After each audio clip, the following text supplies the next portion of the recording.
A massive fire consumed a plastic factory in Ecatepec, Mexico on Tuesday, causing a large plume of smoke. The fire at Distribuidora Reyma's factory prompted a response from the fire department. Its origin remains unknown. According to local media outlets, the fire consumed tons of plastic and workers from other nearby factories were evacuated for safety. At least 26 people were killed and dozens more are injured after two trains collide in Greece.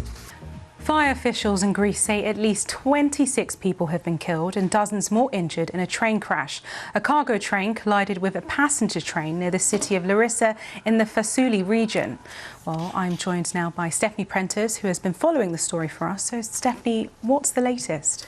So we have been getting regular updates from the fire department at this scene. They have said 26 bodies have been recovered now, and they think 85 people have been injured.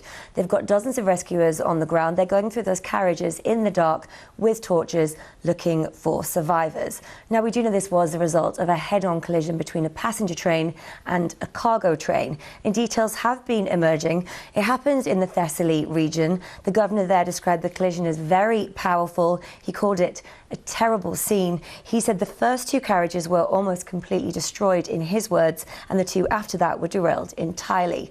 We know there have been fires in some of the carriages. They do seem to be contained at the moment, but the images we're seeing do show destroyed carriages, plumes of smoke, and a situation that's very difficult for rescue workers to deal with there. Now, we have been speaking to some passengers. They've said that it was chaotic scenes inside, people screaming, people trying to get out, and one of them said the impact was, in his words, like an earthquake. What we do know also is that 250 of those passengers have been evacuated from the scene. And what about any potential survivors from this train crash? Well, the situation on the ground at the minute is very challenging, but in the next few hours the sun will start to come up. That may make their job easier. Domestic media have said there could be around 350 people initially on that train.